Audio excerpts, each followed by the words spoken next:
Rhonda Taylor.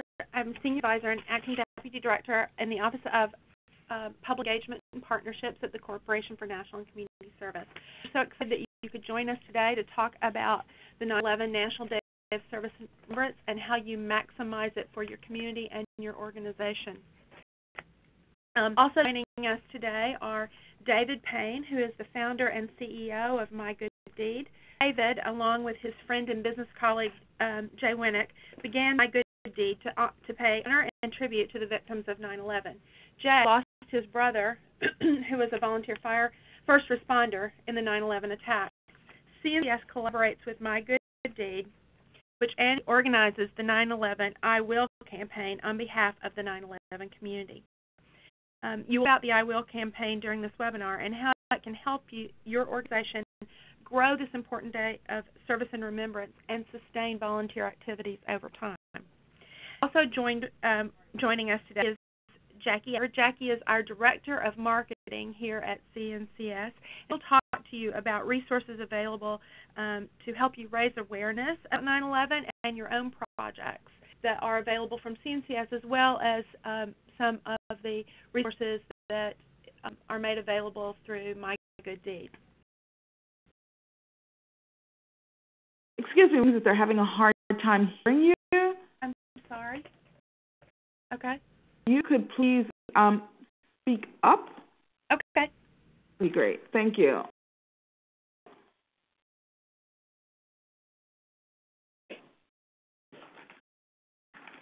So just a little housekeeping before we begin. When it's time for our question and answer session, you'll be instructed to press *1 on your telephone keypad, and you'll be placed in the question and answer queue.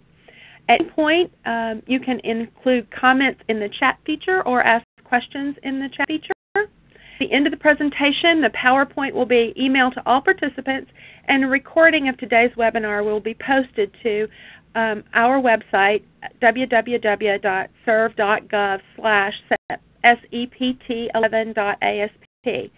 If you have questions after the webinar, please email us at sept11@cns.gov.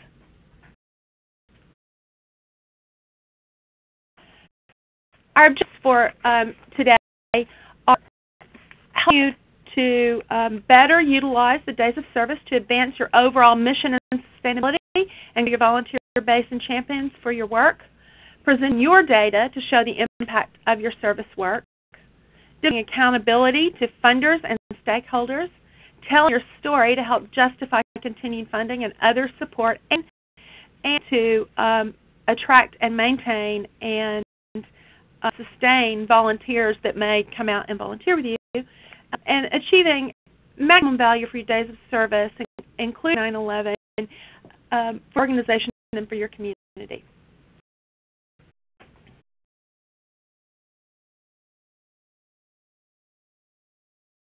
History and background.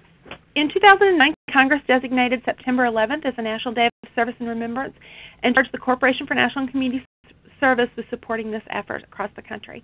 CNCS supports the 9/11 Day through grants to organizations doing their larger works or their communities and service activities around service and remembrance activities around the day.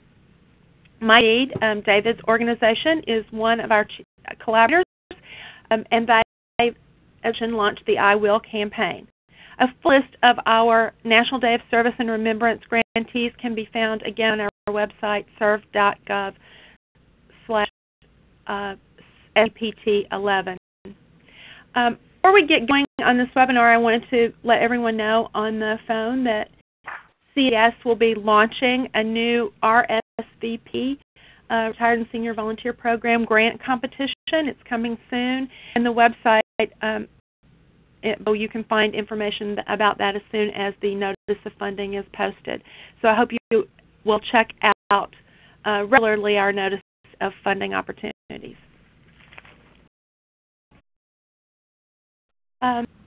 Prepare 9/11. I meant that CNCS gives out grants.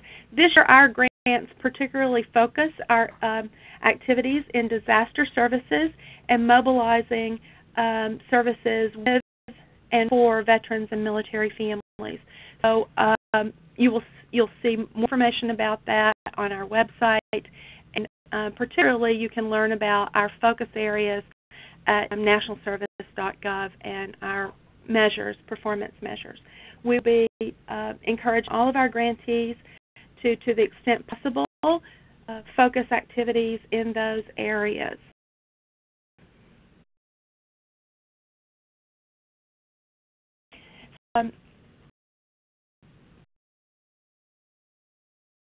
Slide I can run.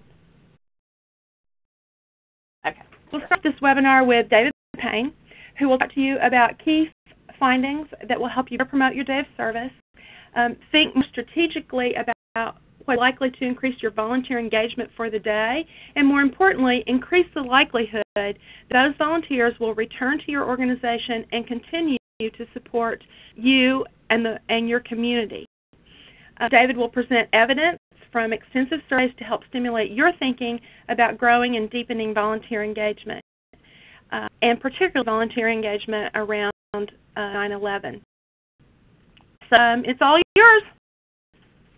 Well, Ron, thank you so much for hosting this webinar, and also for the corporation's continuing support for this great observance. As probably many of you know, the corporation has been a key partner in promoting the September 11th National Day of Service and Remembrance for many, many years, and we're just delighted to, again, work closely with you. So what I wanted to do today is talk a little bit about the 9/11 observance, but in the context of it being a model for ways in which you can leverage days of service generally. You know, we've had a very unique experience ourselves as an organization in running this observance or helping to lead it, and largely because there have been so many people that have participated in it.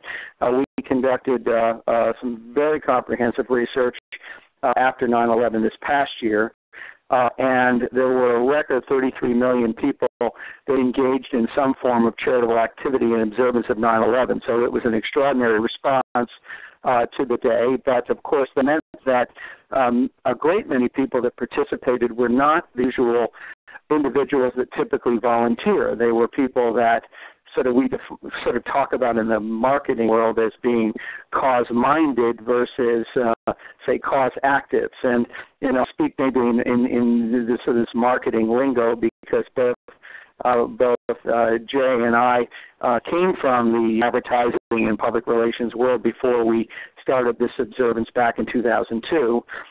So we tend to think a little bit about, you know, ideas like customers and how could service be quote-unquote sold or marketed to people. I know that sounds sort of terrible to some degree, but in other ways it's very helpful, I think, to all of us when we think about how we can put our respective organizations and causes in ways that get more people involved and interested in what we do. So my hope today is to share with you some of the lessons that we learned and to provide some guidance for you, both that should help you in activating around 9/11, but also in how you can leverage days of service generally. So let me begin by talking just simply about the principle of days of service the way I think we see them. And, of course, we always do hear from many organizations about what days of service are of value. And certainly we've seen, and I think many of our partners have seen, that days of service are absolutely invaluable. It just depends on what your goals are and what you're trying to achieve with them. You know, the way we think of a day of service for 9/11, and I think this is true for many service days, is that it's really an opportunity for people to get to know you. We sort of think of it almost as an open house. It's not just a day when you take the time to organize volunteer projects, particularly now we have younger people that are very internet savvy that are coming into the system where there's so many different ways to reach out to people to get them involved. And I think we all need to be thinking more broadly about opportunity that a day of service presents as a way in which we can get more people aware of who we are. So I think you will think of them the way we do, which is that this is a chance to provide orientation to new people, as well as to reinforce the relationships you have with existing partners, and to connect potential and existing supporters with the community that that your organization serves. So, of course, when we think about that today, we try to find engagement differently than just volunteering. We say today, okay, so what are the multitude of ways in which an individual could support your cause? Well, they can support it through volunteering. They can support it through donations. They can support it simply by being, a Facebook fan or a Twitter follower, or they could be someone who just is interested in getting, a mailing list. And so we do think that it's very important today to broadly define service, that volunteering isn't the only option that people have to participate and learn about your group and support it. The research that we conducted, particularly among millennials, people that are, in the 20s and to some degree teens, has told us a couple of key things, and the most important is that they want to have choices, and they want to be able to do things to some degree on their own terms. And so what it means is that your so-called customer base consists of everybody from folks that are ready to volunteer tomorrow to people that don't know hardly anything about your organization but would like to maybe learn more. And if there's a way in which you can sort of segment your audience and your activities to accommodate that, that's how you're going to be more successful. So, again, this idea of encouraging participants just to join the mailing list, that's a win. Get people to sign up and be part of your and support you on Facebook, that's a win. It has everything to do with sort of sending your customers, put them in the right place, but then having a long-term plan beyond the one day where you're sort of essentially stepping them up the ladder of engagement over time. So if you think about, if you had to break it down very, very simply, and you'd say half the people are cause activists, they're ready to go, and the vast majority are cause-minded. And by the way, it's more like 80% cause-minded, 20% activists. The goal should be to think strategically about how you leverage a day of service, transition people who come in your system, come to your organization as cause-minded individuals, convert them into people who become cause activists over time. So a day of service is not really a day. It's just a strategic opportunity for you to consider what you can do. We'll move them along. One really interesting tidbit that came out of our research was this idea of emotional connection and loyalty to a cause. And particularly with a day of service, you oftentimes have people coming in that aren't necessarily connected to you. They come in because they're connected to another party or a employer. Say Home Depot or Target or another organization that's a big, permanent supporter of service. There's so many companies and others that do this. They come in and they are there because they want to represent their company in terms of engaging in service, not necessarily because they're there to support the cause specifically. So another example is 9/11, where we have so many people that come and they're there for one reason only, which is they want to participate in paying tribute on 9/11. The 9/11 factor is their big motivator. So objective must be for you to transfer the sort of reason for engagement from either the employer or from the day of service motivation to the cause itself. One of the things we heard from people was that they go to events and then the organization that hosted them, the nonprofit group, would never do a very good job of telling the people why they were even there. Like, what are you doing? What was this? What do you think about this school? What was special about this shelter? Where are these kids going? What are they about? And almost in every case, a huge part of being successful with days of service is understanding that many people are coming in without the emotional attachment to the cause that you need in order to make them a long-term customers and friends of yours. So you've got to be thinking about orientations, showing them a short film, giving them a little handout, talking to them about what's happening, giving them a short little tour just so that they understand why they're there before they're out painting or doing the things that they're doing. So again, this is much an open house. It's like an orientation. It's like go to college for the first time and all the clubs are there and do orientations and they get you excited about being involved. That's really the way days of service should be thought about. So there's lots of things going on and you make it fun. You know, we would like to suggest to groups that they think about ways to get their current supporters to bring other new people into the program. So oftentimes we've seen success where nonprofits have put out email for their existing supporters saying, if you bring somebody and you have a buddy that comes with you, they'll enter you in a drawing for a Starbucks card. You know, it's little things like that where they just get kind of creative and have a little fun with it that seems to be successful. And then the point I wanted to make is this idea of just having a plan right out of the gate with the after in mind. So they're not just thinking about, gee whiz, I got all these people on 9/11 or I got them on MLK Day or whatever initiative that I might have have supported. You're thinking about that just simply being the opportunity where they put their toe in the water, and then you have a clear plan. You've got to know how you're going to bring these people back. You should set some goals for that. So you could say, okay, this first year, out of all the people that come, we want 10% of those people to sign up for our mailing list at the end of the project, or we want something. Now, here's a goal, and you might only get 5%. But then think about next year and say, okay, we did 5% this year. How can we get to 7%? How can we get to 9%? It's all about sort of leveraging this idea of continual improvement to make your day of service powerful and meaningful to you long term. For me, I'm a data person. I'm into collecting data. So I think it's really important to find opportunity, if you don't already do it, to provide all the participants with a short little card that they complete while I sit down for a minute. Maybe you have a pizza party at the end, or you serve coffee, and you do something that lets them kind of get together again, sort of we thank them, and then you give them a card, and they fill out on the way. You can also do online surveys.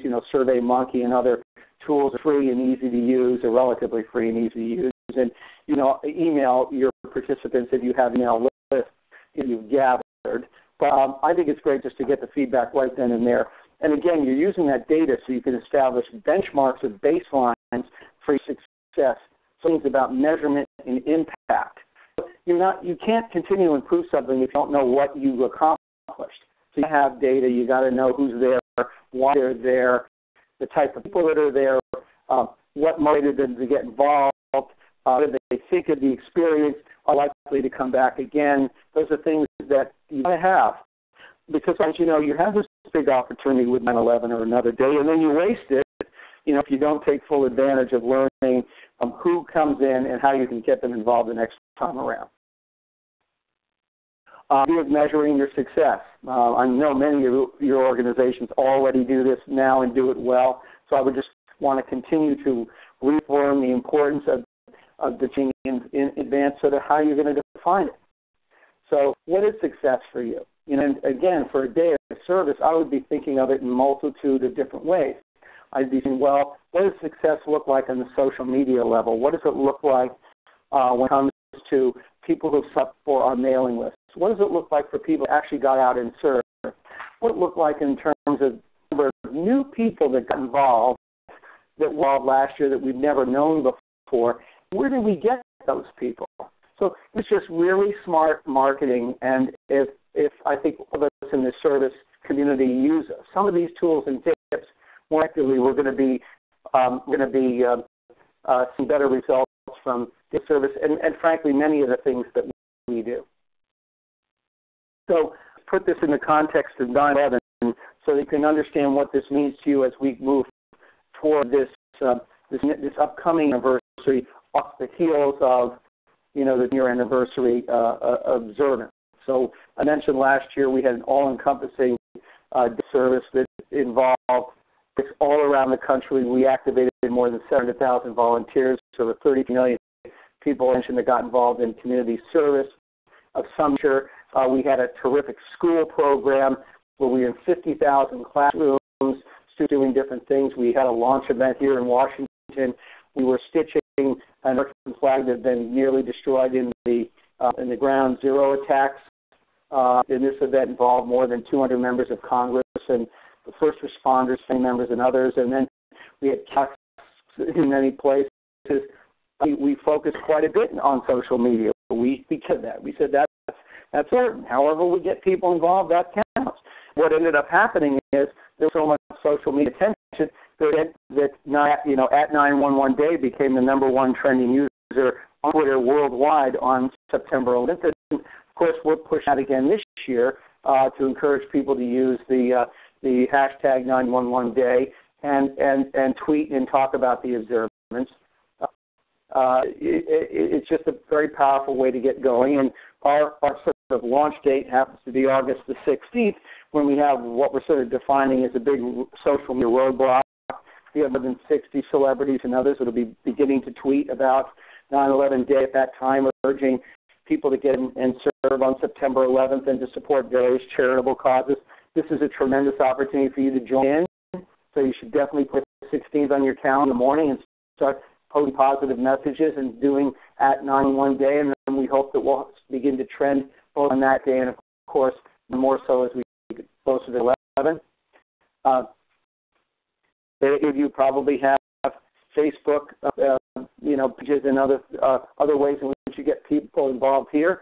I'm a big believer in this because it's a way in which you can continue to keep these people involved. We went from no fans to 300,000 in just about 60 days, and we're expecting that we'll exceed 1 million fans this year. We had 45,000 new likes on 9/11.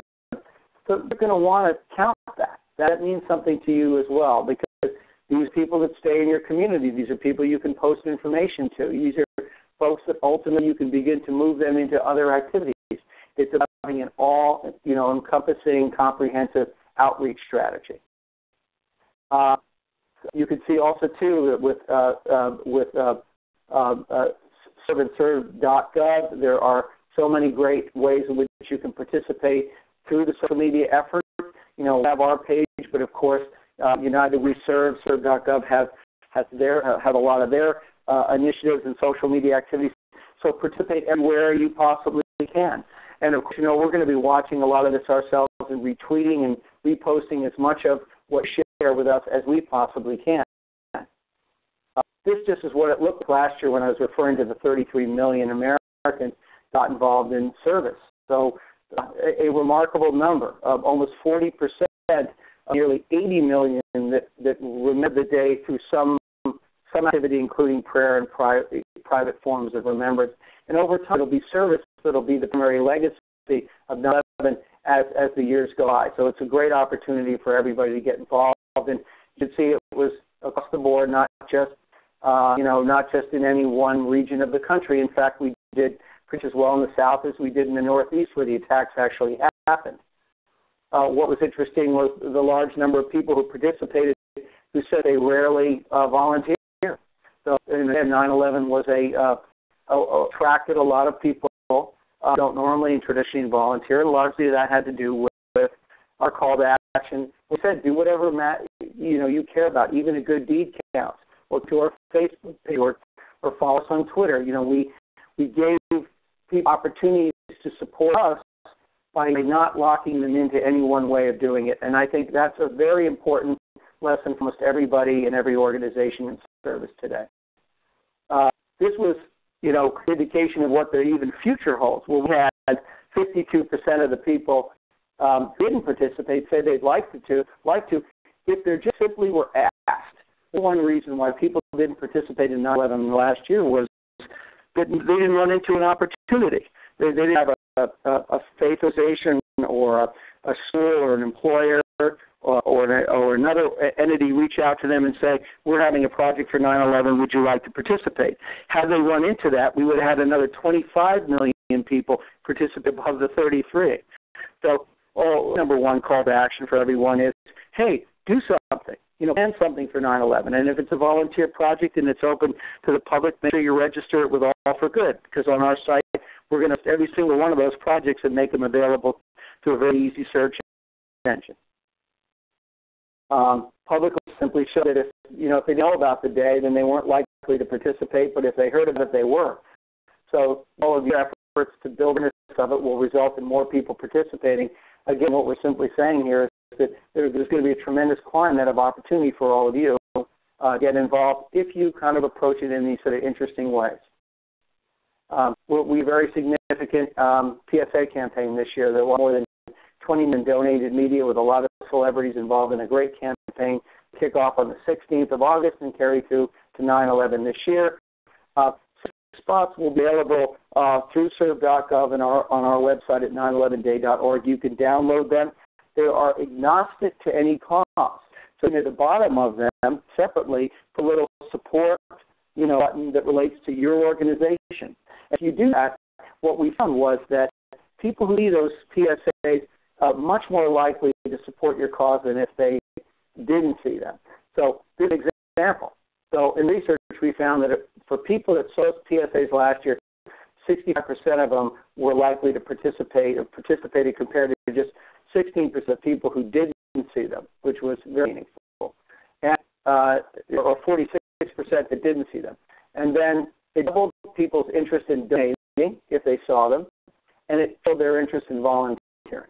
So if they're on your site and where the call to action is to support your cause, which is certainly for us, it's going to help you with both volunteering and raising money. So quickly, I'll just touch on the priority programs this year so you know what they are. We have this great website that will launch again on the 16th that we'll be retweeting a lot of your tweets, where we'll have celebrity videos and others. This is where organizations can share their plans for 9/11. Here's a simplified set of volunteer search engine where we're including both all for good and volunteer match listings. So if you have a project that's planned or volunteer opportunities, please put it into whichever service you use, and we will have it on our site for you to consider. Great education program underway, great PAC service events, as Rhonda mentioned, supporting military and veterans in cities around the country, and other great resources and tools. So, Becky, let me turn that over to you. So I'm just going to spend a few minutes talking about some of the resources that both of our organizations have created for your use, and they are free, which is a wonderful thing. We love being able to provide you free resources to help you further what you're doing locally and to be able to give you some tools that you can use in bulk quantities. What you have here is a screenshot of our online ordering system.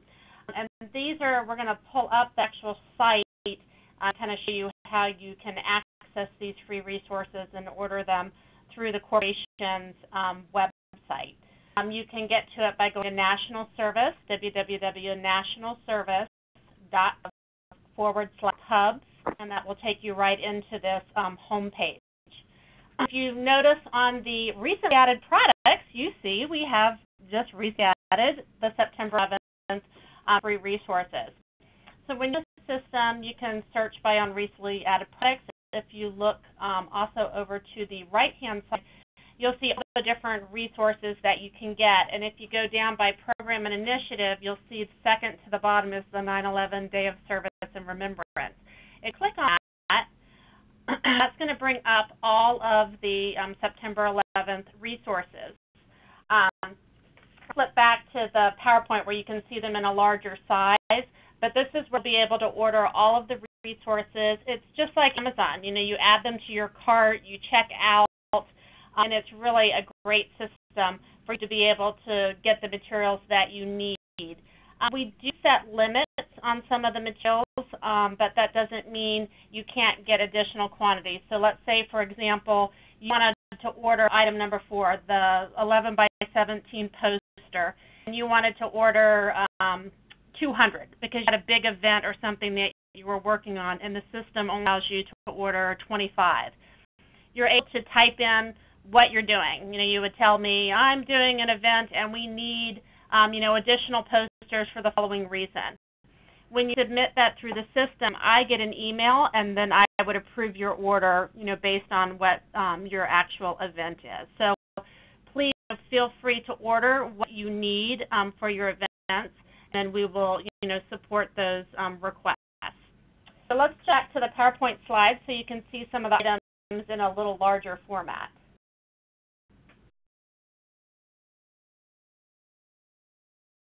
Just a second. Great slide. You'll see some of the additional resources broken out. So this is really what we call a poster or site sign, and you'll see that we've also incorporated, obviously, that we are part of the larger I Will initiative and campaign, and we've included that information on the new materials that we've added this year. And so we encourage you to use it as well if you're creating things locally. You can access the logos from My Good Deed and the corporation, if you're creating something yourself. We did create a fact sheet. This is a great tool that you can use for different meetings that you might be having now to educate people in the community about what is this day of service, and so you can order these in bulk quantity for your use. We also created buttons. On the left, you can order those for your events. As stickers, they come in sheets of 16 stickers, and you can order those as well for your various events for free. The Hell Pin, however, that is our one cost item, and that will be through our online ordering system for items like where you would purchase AmeriCorps T-shirts and other things. But we did show it to you here, especially if you're having a really special event. You might want to invest in getting some of these for key guests or speakers, or it's a nice thank you to be able to provide something like that. We really created these based on Martin Luther King Day. They were really successful that day of service, and so we also created them for September 11th. On the left, it's a door hanger where you can actually add your local information. You can, that's be sophisticated. You can take a Sharpie, write the information on there, or you might want to, put stickers. You might want to add to this information. And they're great. They're really, you can use them in lots of different ways. They could be utilized in the schools to be hung on doors. People have hung them on dorm rooms and colleges, even in the local community. If you're going to be doing a local project, this would be a way to let the community know that you're going to be there and invite them to participate in advance of the service project that you might be conducting. On the right side are bookmarks that are two-sided that you can also order in bulk quantity as well. And then on the next, Mike also has created some great I Will resources that access at 911day.org. There's just some really awesome toolkits here and a lot of planning materials. We're going to pull up the site for you as well. That's what we're doing right now. But just some really great toolkit things that you can utilize locally instead of trying to create something. Really go here and utilize these resources. A lot of time and energy and expertise has gone into developing these for your local use. Is a guide, that you can utilize in planning your project locally. And also, I love the teaching tools. I think they're really well done, very useful, and just a wonderful addition to how you can honor the day by using some of the teaching tools as well. And we're clicking on one of them, the Food Rescue Service Project, I think is going to come up. In partnership with Scholastic, which is just a wonderful partnership that My Good Deed has been able to establish in honoring the day. So these are just some really great resources that you can utilize. Scholastic pushes these out to the schools. You can also utilize them as organizations, and if you have relationships with schools, instead encourage you to encourage those teachers and others to utilize the materials. As I mentioned earlier, you can also access logos and other assets for download, also from the My Good Deed website as well. And we're ready for Q&A, so I'm going to hand it back over to Rhonda Taylor.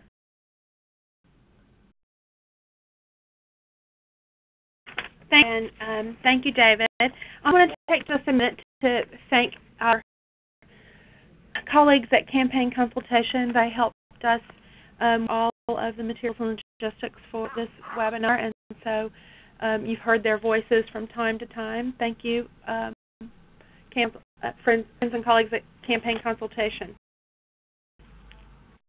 Then we're going to open it for questions.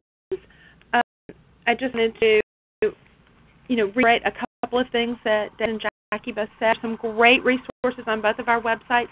The information that David presented gives you a lot to think about around the organization of your service project and making sure that you have enough time to incorporate conversations about issues in your community and some texts he mentioned that will help you sustain and encourage your volunteer base.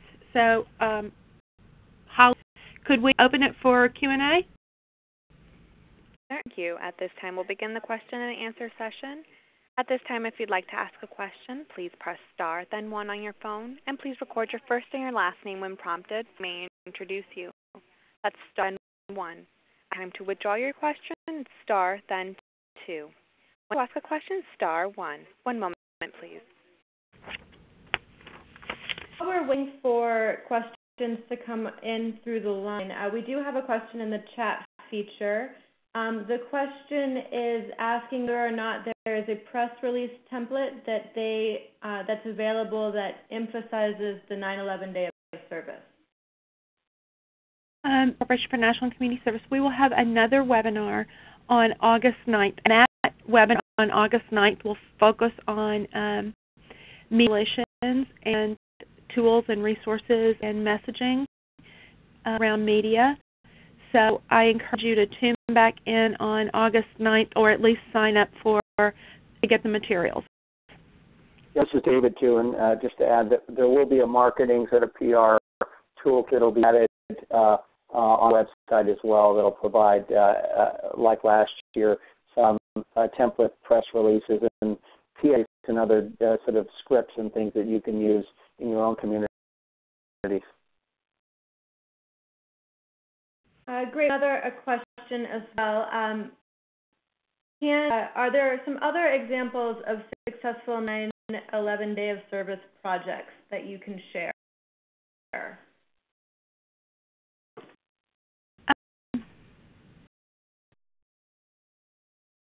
Well, Ryan, go ahead. Go ahead, David.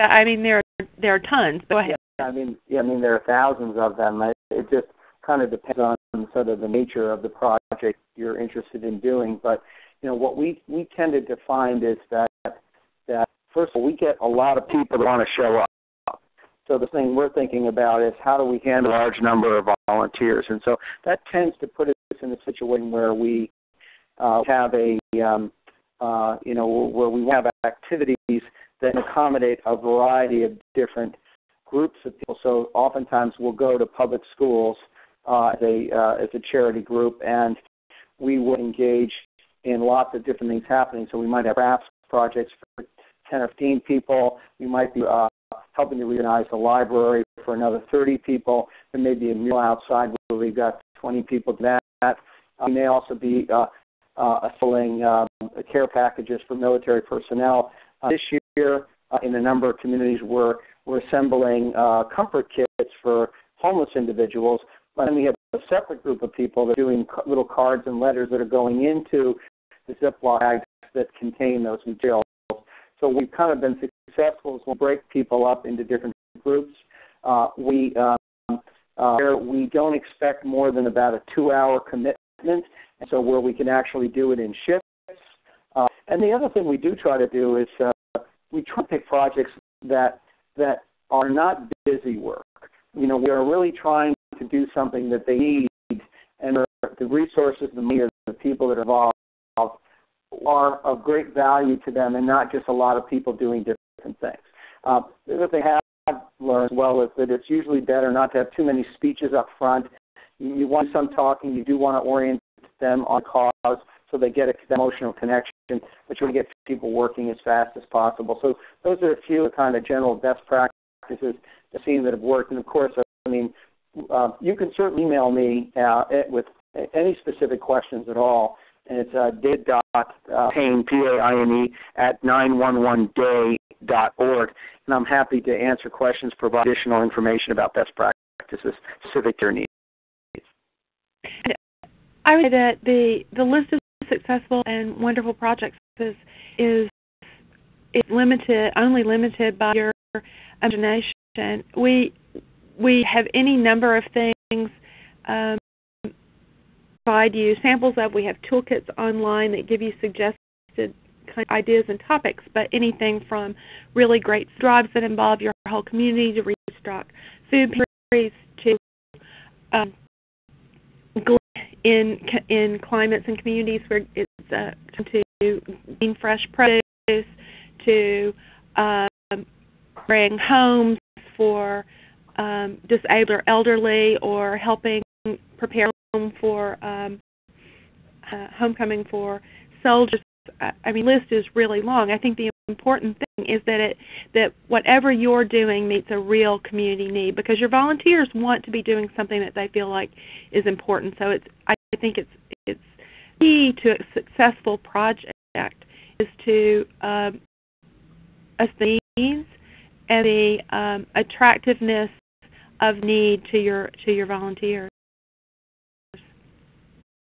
Do we have any questions on the phone line? No further questions on the phone. I'd like to remind participants, if you have any questions through phone lines, please press star, then 1. One moment. Okay, we'll have a few more questions on the Q&A feature. Someone wanted to know, Jackie, how much does that 9/11 pin cost? They are working on getting that cost determined, but it won't be that much. I would say it's going to be between probably $2 and $4 per pin. Okay. Another one is GM funding, and this must be from a national service grantee, to participate, or is there funding available for participation in 9/11? And if so, is it too late to request funding for this year? As your existing program, you would need to talk to your grants officer and your program officer about that. It depends on how you characterize the use of the funds in your own budget. That's a question you need to take up with your program and grants officer. For the question, we had a grant cycle that for 11, a 2-year cycle that we earlier in the spring. A couple of those projects are granting, but they're processed. You can get a list of our grantees, ServGov/SEPT11. There's a list of the grantees there. Most of them are running their own projects, though, so we've already given out our funds for this year. David, there's a question for you in the chat feature. This question is asking how your organization has worked with the Mission Continues in the past. Its current veterans and fellows with the Mission Continues. Well, they're a great organization and they do a wonderful job. And last year they were one of our partners for the 10th anniversary and helped to bring military veterans to service projects around the country. And did that wonderfully. So this year we felt it would be a good idea to see what else we could do more strategically. So, as you know, the Mission Continues. One of the goals of the organization is to help provide training to military veterans so that they can become nonprofit leaders. The fellowship program for that purpose. And the requirement of the fellowship program is that these military veterans get some direct experience running large-scale volunteer projects. So for this 9/11, the Mission Continues and their fellows will actually be co-leading the main projects that we'll be implementing around the country. So they will be on the ground, they'll be running these projects, they'll be leading them, and they'll be getting capacity building experience as a result of that. And then additionally, there will be military veterans, active duty personnel, and their families involved as participants and volunteers of these projects. So our experience with them has been much more detailed this year. I think they're doing a great job, and they're a wonderful organization. Okay, the have at this point in the Q&A feature is Have you seen situations where 9/11 service projects or events have been done on alternate weekends? Yeah, that is absolutely. In fact, there are quite a lot of organizations that do conduct them on weekends and on other days besides 9/11. And we tried to communicate is that people to serve in observance of 9/11, sort of in tribute to, doesn't mean it has to be on that day. I mean, a lot of people like to serve on that day. A lot of employees and individuals find that day to be exciting, to be, as sort of the opportunity to get out and do something specifically on 9/11. But of course, many groups have had great success doing things on weekend before and after. In fact, I think DC Cares has had youth projects that have happened not necessarily on 9/11, but on other days on weekends. So I've seen it both ways and work both ways successfully. Yeah, and we think that probably, given timing of 9/11 in the week, that projects are more likely to bookend rather than be primary on the day. It's kind of funny because last 9/11 and the year before, the observance fell on a weekend, Saturday, and then last year Sunday, and then in prior years it's happened on weekdays, and we've seen quite a lot of it's funny because at the employer level, companies have done things on 9/11 itself when it's a work day. Do better than when they, put them on over the weekend, because as you might imagine, colleagues from work, if they take a day off, they take it, right? So this year it's a Tuesday, so I'm sure employers that are going to be putting projects on 9/11 itself will probably get a pretty good response rate. It really just depends on the group, and from our standpoint, it doesn't matter. We just want people to get out and serve. I would also say that for those of you who may be thinking about a end project, David talked earlier about how important it is from the very beginning to plan your follow-up. We all know about event fatigue and that you've worked so hard to put on your service project, and the day is over and the next day is over, and you aren't so good, or we aren't, I would say certainly, guilty of so good at following up immediately. If you plan your follow-up in advance, you have your project on the weekend and 9/11 is a couple of days later, that may be the perfect moment to follow up with everyone who volunteered and thank them and have some little remembrance activity. So I would encourage you to be strategic about spend as much time planning your immediate follow-up as almost as planning your project, because it will matter to the sustainability of those volunteers. Questions from anyone? I do have a couple questions from the phone. Okay. The question comes from Robbie Cranch. Your line is open. Hi. Actually, this is not so much a question as an observation, and it's something that I heard a number of times at Turning Point Conference this past summer, and I'm finding really so as I'm starting to work with veterans and their families here in California, and that is the approach to veteran services that, which I heard of, is asking veterans to work with and to ask for a community need that they can assist in meeting. The veterans and their families are very serving and service-oriented, and it's much less effective to say, well, what can we do for these poor veterans, than it is to say, there's a compelling need here that we can work on together, and we need you to work with us, or we need your help. So it's a different way of framing the way that that we're approaching veterans' needs, not avoiding the needs, but saying it into a work-together situation, because these are folks who are used to serving and want to continue to serve. Yeah. So it's a different mindset than I'd been approaching before, and I'm finding in conversation and planning it's a really effective, different angle to come at it. Absolutely. Veterans and their families are among some of the most civically active in their communities, volunteering here and abroad. The language we use is very important, with and for.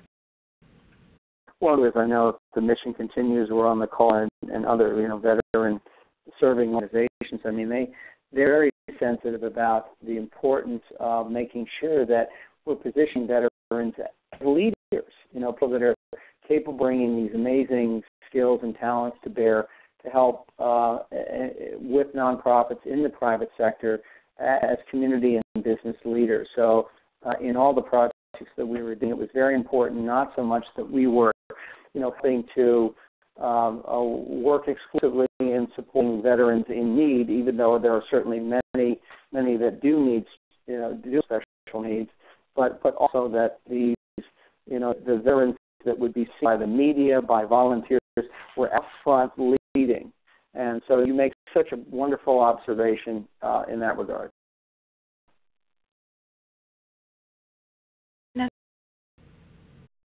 It comes from Ann Ostenberg. Your line is open. Hi, so much. Rhonda and Jackie, and if anyone else can address this, is there a list of which states the various service projects are taking place in that are being organized by these grantees? There's a list yet, Ann, but there will be. Okay, thank you. Rhonda, do you want me to comment at all on the ones that we're doing? Sure, go. Okay. Yes, we presently have, we're in 6 states. We'll be in, well, I'll give you the cities. So we're going to be in Washington, D.C., New York, Chicago, Los Angeles, Dallas, and then Minneapolis. So those are the 6 that we're specifically organizing. And then, of course, there are many other groups that are planning to do 9/11-related projects around the country. And I just want to reinforce again the importance of making sure that if you have a 9/11 activity, definitely register it. I mean, we would, put in all for good or volunteer match or another location, create the good, wherever you might be registering your projects, and include, in your description, in your keywords, some reference to September 11th or 9/11, so that the people that come to our site, or serve.gov, can find these projects and sign up for them. We had close to 1 million people come to our site last year. We had over 40,000 of those people looking for volunteer opportunities specifically, and the one comment we got back was that they didn't find enough opportunities for them. So the degree to which we can just create more projects, list them, better that's going to be. And then, even on our site, separate from the registration, you can post sort of what we call your I will, which is what your organization will do for 9/11, and that gets posted in our system and gets tweeted out and placed throughout the social media environment. Any other questions? At this time. Okay, we have a few other questions in the Q&A feature. Okay. This one is asking, when planning a follow-up, is that directly dealing with volunteers, about partners that provide services on the day, such as the Red Cross? Do you have any suggestions of how to follow up with local partners at the local level? I think plan a debrief with local partners. You want to get together and assess what worked well, what didn't work well, and how you could move forward in a better direction. If you think you could move forward in a direction, and also to celebrate the success. It's really important. It's as important to affirm how well things went and solidify that you like working together. So I would say, absolutely, you should always plan a follow-up with your local partners.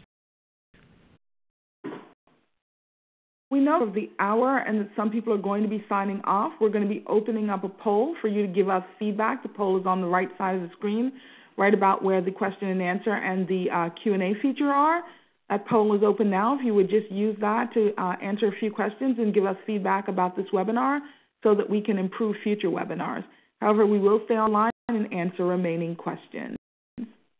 One other final note before we answer any more questions. I just want to remind everybody of the social media push on August 16th.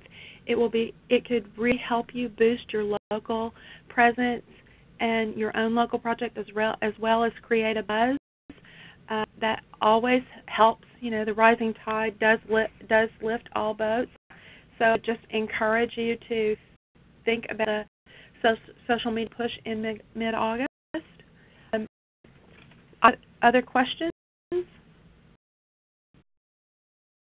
How can I get a list of places to register my projects? So you talked about All for Good. Where should they be registering, Rhonda? If you go to serve.gov, in the middle of the page, there will be about registering your project or signing up your project. Or I don't know exactly what it says, but it's pretty obvious. And when you click on that, it will give you a list of options for registering your project. You can choose whichever one you want.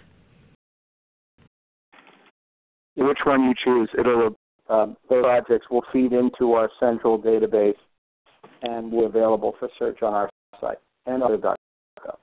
And we can't emphasize enough, please, please, please list your project with someone that gets fed to an aggregator. And if you work with collaboratively with organizations in your community and others are doing projects, please encourage them to list their projects too. As David said, people want to volunteer and they need to find a place to do it. And they will come to, when they Google search, they'll get 9/11, they'll get David's site and probably ours and the registry. So people can't place to volunteer if you don't post it. The questions that we had on the line. So Rhonda, if you would like to wait. Coming. We'll talk a little bit more about the social media push that's going to happen on August. Sure. So typically each year we have a sort of a kickoff moment that's, over take a month to 3 weeks from 9/11. And this year the primary push is much social media focused. So while we will do some things that are sort of traditional in nature, which I'll talk about in a second, overwhelmingly we're encouraging organizations and individuals and celebrities and others that have supported us in the past to begin the process on the 16th of August of posting messages of support on the morning of 8/16, and that can be both on Facebook or Twitter or even Tout, and I'll talk about Tout in a minute. But if you use Twitter, of course, we would like you to follow us, and you can follow the serve.gov Twitter page as well. But you want to, whenever you're tweeting about what you're going to do or urging your followers to support and participate in 9/11 Day this year, you want to use the hashtag 911 day. So don't put a slash or anything like that, just 911 DAY. You can also use hashtag I will, which a lot of people do as well, but the primary is 911 day. And as you see things coming through and might be other people that follow you or you're following them and they are tweeting about it, well then you want to retweet that. You want to create some buzz and excitement around what's happening. And of course the purpose of that is to build awareness of what's going to happen on 9/11 a few weeks out. It's almost too late to do it on 9/11 itself. Now, like I said, we get huge tweets and tons of social media support on September 11th, and we want that again. But the specific on the 16th, that's sort of our kickoff. Now, that'll be the same day when our ads will break on ABC, the same day when our website goes live.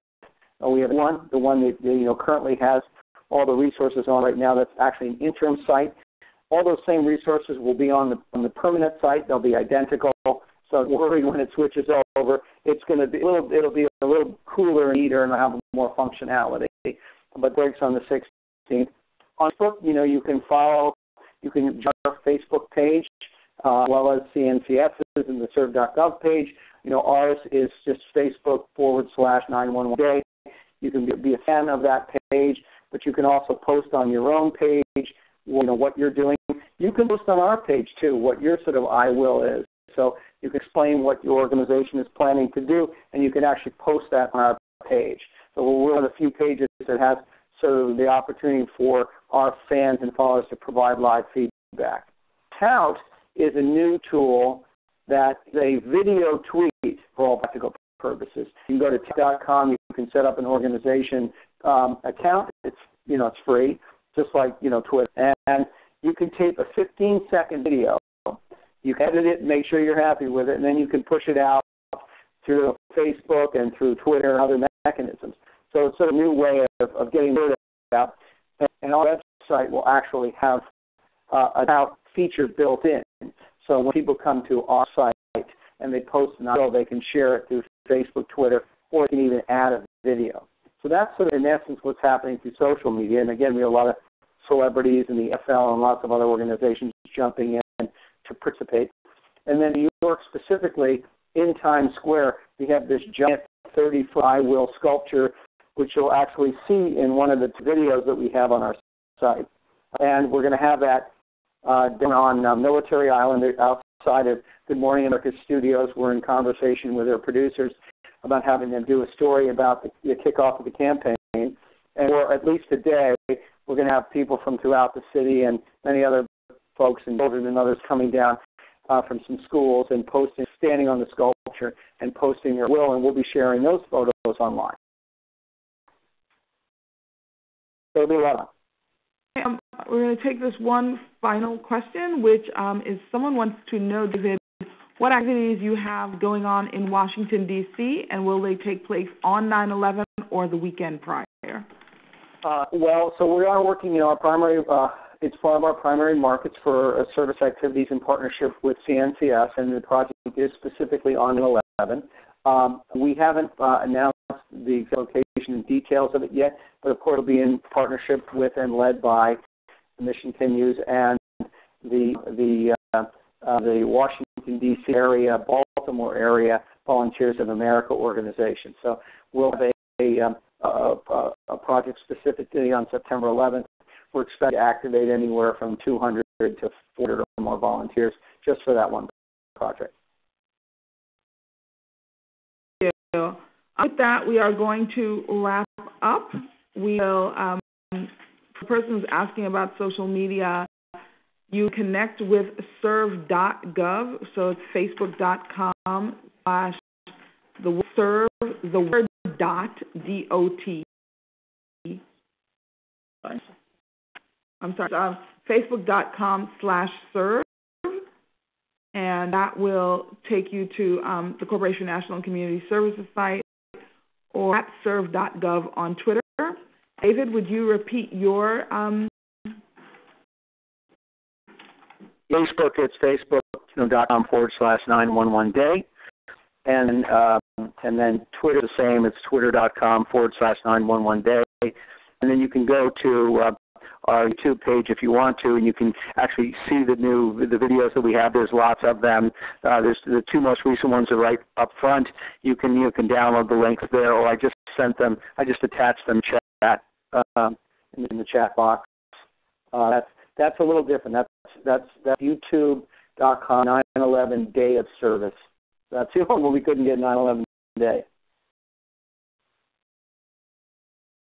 Great. Thanks for wrap up. Thank you all. Please email us if you have any questions at scpt11@cs.gov. We look forward to working with all of you on this National Service and Remembrance, and we hope you'll post projects and tweet and join all of the social media channels available to you to help really build a strong momentum and tout the accomplishments of this day of service. So thank you all for joining us, for taking an hour out of your day, and we hope that information will be useful to your project and to your community.